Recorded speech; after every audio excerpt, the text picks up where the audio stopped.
আসসালামু আলাইকুম। হয়তো বা তার মন ভালো নেই। পর্ব ৩ ও ৪। মদিনা থেকে প্রায়ই বিভিন্ন কাফেলা অভিযানে বের হতো। সেই কাফেলাগুলোর কোনোটায় নবীজি সাল্লাল্লাহু আলাইহি ওয়াসাল্লাম থাকতে পারতেন, কোনোটায় থাকতে পারতেন না। অভিযান শেষে যখন কাফেলা মদিনায় ফিরে আসত, রীতিমতো মদিনার বাসিন্দারা সবাইকে স্বাগত জানানোর জন্য মদিনার উপকণ্ঠে অপেক্ষা করত। প্রত্যেকে প্রত্যেকের আত্মীয় স্বজনকে ফিরে পেয়ে আনন্দিত হতো। এরকম এক কাফেলায় বিশ্বর ইবনু আকরাবা রদিয়াল্লাহু আনহুর বাবাও ছিলেন। বিশ্ব রদিয়াল্লাহু আনহুর তখনও কৈশোর পেরোয়নি। বাবার স্নেহ আদর আর ভালোবাসায় মাখামাখি হয়ে দিন কাটত তার।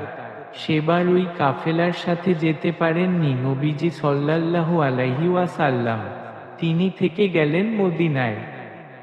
অভিযান শেষে যখন কাফেলা ফিরে আসার সময় উপস্থিত হলো, তখন নবীজি সাল্লাল্লাহু আলাইহি ওয়াসাল্লাম সহ সকলে মদিনার উপকণ্ঠে চলে গেলেন আগত কাফেলাকে স্বাগত জানানোর জন্য। প্রত্যেকে প্রত্যেকের আত্মীয়দের ফিরে পেয়ে আনন্দে মেতে উঠছে, কিন্তু কাফেলার কোথাও দেখা যাচ্ছে না সাহাবী বিশ্বর রদিয়াল্লাহু আনহুর বাবাকে।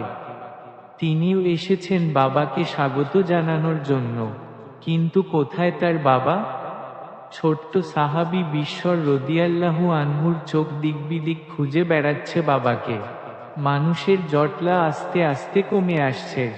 প্রায় সকলেই ফিরে এসেছে এবং নিজ নিজ ঘরে ফেরত যাচ্ছে। কেবল ফিরেনি তার বাবা। বিশ্বর রদিয়াল্লাহু আনহু একে জিজ্ঞেস করে, ওকে জিজ্ঞেস করে, কিন্তু কেউই দিতে পারে না তার বাবার খোঁজ। চোখের জলে তার বুক ভেসে যায়। আর কি তবে দেখা হবে না বাবার সাথে? বাবার বুকে শুয়ে আর কি তবে চোখ বুজে ঘুমানো হবে না? অঝোর ধারার অশ্রু নামে তার চোখ বেয়ে। এই ঘটনা নবীজি সাল্লাল্লাহু আলাইহি ওয়াসাল্লামের চোখ এড়ায় না। তিনি এসে বিশর রদিয়াল্লাহু আনহুকে বুকে জড়িয়ে নেন। ফুপিয়ে ফুপিয়ে কাঁদছিলেন তিনি যতক্ষণ সম্ভব। তার কান্না থামলে নবীজি সাল্লাল্লাহু আলাইহি ওয়াসাল্লাম তাকে বললেন, তোমার তো বাবা চাই, তাই না? আজ থেকে আমি তোমার বাবা আর আয়েশা তোমার মা। বুখারী ৮, তারিখুল কাবির ২:৭৮। নবীজি সাল্লাল্লাহু আলাইহি ওয়াসাল্লাম কিন্তু যেনতেনভাবে তাকে সান্ত্বনা দিলেই পারতেন। বলতে পারতেন, হায়াত ফুরোলে কেউ আর দুনিয়ায় থাকতে পারে না, এটাই বাস্তবতা। অথবা বলতে পারতেন, তোমার বাবা চলে গেছেন, একদিন এভাবে আমরা সকলেই চলে যাব, এটাই নিয়ম।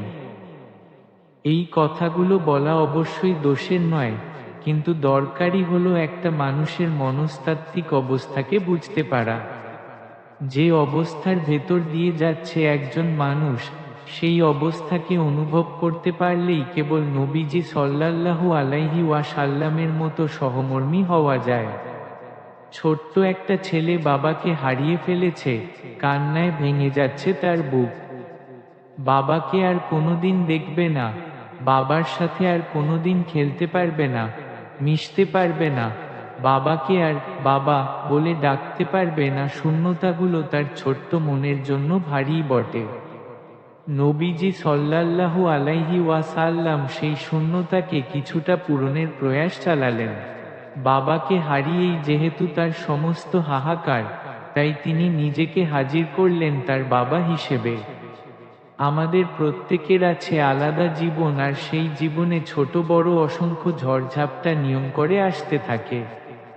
আমাদেরকে মুখোমুখি হতে হয় জীবনের অনেক ঘাত প্রতিঘাতের। সেগুলো সামলে নিয়ে যারা হাসতে পারে, যারা স্বাভাবিক থাকতে পারে, সেটা তাদের অনন্য গুণ। তবে সবাইকে যে সেই অনন্য গুণের অধিকারী হতে হবে এমনটা নয়। এই গুণ না থাকাটাও স্বাভাবিকতা এবং মোটা দাগে বাস্তবতা। যদি তারা আমাদের সাথে হাসি মুখে কথা না বলে, যদি তারা দেখা হলে কুশলাদি জিজ্ঞেস না করে, যদি তারা আমাদের মেসেজ সিন করে রিপ্লাই না দেয়, আমরা ধরে নেব হয়তো জীবনের কোনো একটা পর্যায়ে তারা কঠিন কিছু সময় পার করছে। আমরা কখনোই তাদের ভুল বুঝব না। হতে পারে এমন একটা সংগ্রামের ভেতর দিয়ে সে যাচ্ছে, যে সংগ্রাম আমার সামনে দৃশ্যমান নয়। হতে পারে ভেতর থেকে সে ভীষণ একা হয়ে পড়েছে। হতে পারে দুনিয়াটা তার কাছে বিষাদ আর বিরক্তিকর লাগছে। তার হয়তো এক টুকরো অবসর দরকার, একটু সময় একেবারে নিজের মতো করে। তার প্রতি এই সুধারণা রেখে আমরা পরিচয় দেব আমাদের ইহসানের। আমরা চেষ্টা করব তার মনের অবস্থাটুকু বুঝে নেওয়ার, যেভাবে নবীজি সাল্লাল্লাহু আলাইহি ওয়াসাল্লাম বুঝে নিয়েছিলেন বিসর রাদিয়াল্লাহু আনহুর মনের অবস্থা। সম্ভব হলে আমরা জিজ্ঞেস করতে পারি, আমি কি কোনোভাবে আপনার উপকারে আসতে পারি? অথবা যদি মনে করেন যে আমাকে বললে আপনার দুঃখবোধ কিছুটা লাঘব হবে, তাহলে যে কোনো সময় আমাকে ফোন দিতে পারেন। আপনার জন্য সব সময় আমার সময় থাকবে।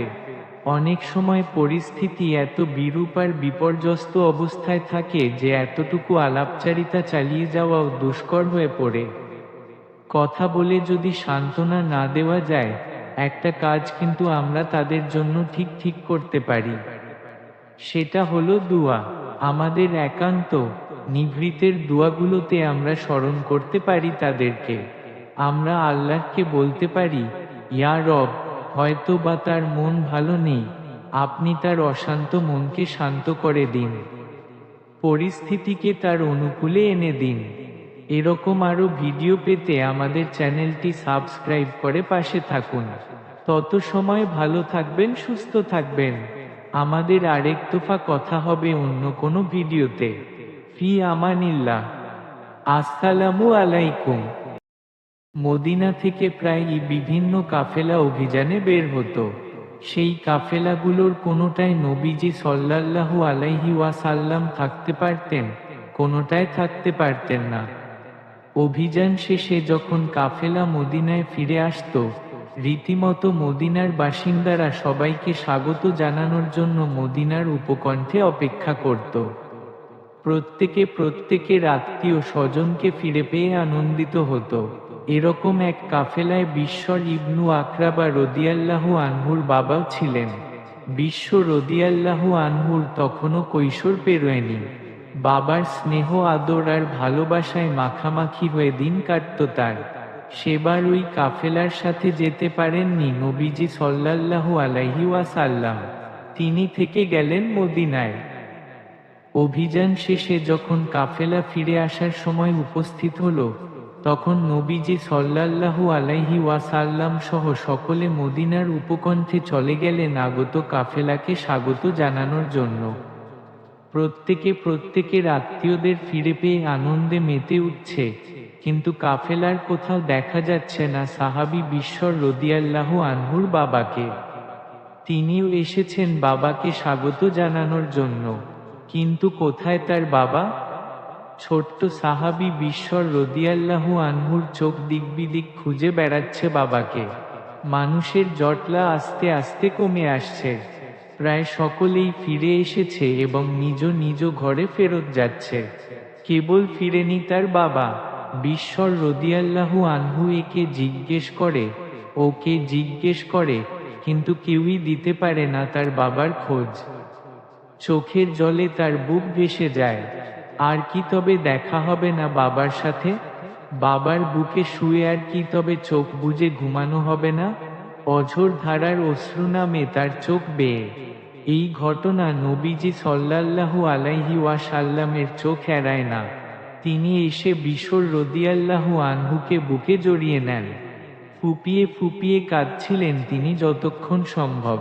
তার কান্না থামলে নবীজি সাল্লাল্লাহু আলাইহি ওয়াসাল্লাম তাকে বললেন, তোমার তো বাবা চাই, তাই না? আজ থেকে আমি তোমার বাবা আর আয়েশা তোমার মা। বুখারী ৮, তারিখুল কাবির 2:78। নবীজি সাল্লাল্লাহু আলাইহি ওয়াসাল্লাম কিন্তু যেনতেনভাবে তাকে সান্ত্বনা দিলেই পারতেন। বলতে পারতেন, হায়াত ফুরোলে কেউ আর দুনিয়ায় থাকতে পারে না, এটাই বাস্তবতা। অথবা বলতে পারতেন, তোমার বাবা চলে গেছেন, একদিন এভাবে আমরা সকলেই চলে যাব, এটাই নিয়ম। এই কথাগুলো বলা অবশ্যই দোষের নয়, কিন্তু দরকারি হলো একটা মানুষের মনস্তাত্ত্বিক অবস্থাকে বুঝতে পারা। যে অবস্থার ভেতর দিয়ে যাচ্ছে একজন মানুষ, সেই অবস্থাকে অনুভব করতে পারলেই কেবল নবীজি সাল্লাল্লাহু আলাইহি ওয়াসাল্লামের মতো সহমর্মী হওয়া যায়।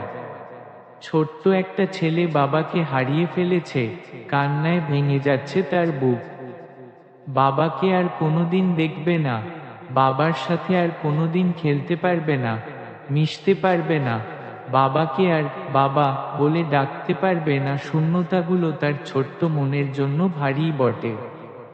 নবীজি সাল্লাল্লাহু আলাইহি ওয়াসাল্লাম সেই শূন্যতাকে কিছুটা পূরণের প্রয়াস চালালেন। বাবাকে হারিয়েই যেহেতু তার সমস্ত হাহাকার, তাই তিনি নিজেকে হাজির করলেন তার বাবা হিসেবে। আমাদের প্রত্যেকের আছে আলাদা জীবন, আর সেই জীবনে ছোট বড় অসংখ্য ঝড়ঝাপটা নিয়ম করে আসতে থাকে। আমাদেরকে মুখোমুখি হতে হয় জীবনের অনেক ঘাত প্রতিঘাতের। সেগুলো সামলে নিয়ে যারা হাসতে পারে, যারা স্বাভাবিক থাকতে পারে, সেটা তাদের অনন্য গুণ। তবে সবাইকে যে সেই অনন্য গুণের অধিকারী হতে হবে এমনটা নয়। এই গুণ না থাকাটাও স্বাভাবিকতা এবং মোটা দাগে বাস্তবতা। যদি তারা আমাদের সাথে হাসি মুখে কথা না বলে, যদি তারা দেখা হলে কুশলাদি জিজ্ঞেস না করে, যদি তারা আমাদের মেসেজ সিন করে রিপ্লাই না দেয়, আমরা ধরে নেব হয়তো জীবনের কোনো একটা পর্যায়ে তারা কঠিন কিছু সময় পার করছে। আমরা কখনোই তাদের ভুল বুঝব না। হতে পারে এমন একটা সংগ্রামের ভেতর দিয়ে সে যাচ্ছে, যে সংগ্রাম আমার সামনে দৃশ্যমান নয়। হতে পারে ভেতর থেকে সে ভীষণ একা হয়ে পড়েছে। হতে পারে দুনিয়াটা তার কাছে বিষাদ আর বিরক্তিকর লাগছে। তার হয়তো এক টুকরো অবসর দরকার, একটু সময় একেবারে নিজের মতো করে। তার প্রতি এই সুধারণা রেখে আমরা পরিচয় দেব আমাদের ইহসানের। আমরা চেষ্টা করব তার মনের অবস্থাটুকু বুঝে নেওয়ার, যেভাবে নবীজি সাল্লাল্লাহু আলাইহি ওয়াসাল্লাম বুঝে নিয়েছিলেন বিসর রাদিয়াল্লাহু আনহুর মনের অবস্থা।